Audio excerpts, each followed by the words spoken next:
Жалал Абад шаарында катуу шамалдан улам кырсык орун алды. 3-июнда катуу шамалдан улам шаардын Токтогул эс алуу багына жакын жерде дарак кулап, кымбат баалуу автоунааны басып калган.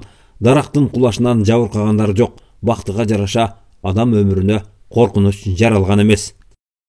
Маалыматка ылайык, кучактылоо жоондуктагы дарактын тамыры үзүлүп, түбү менен оодарылган.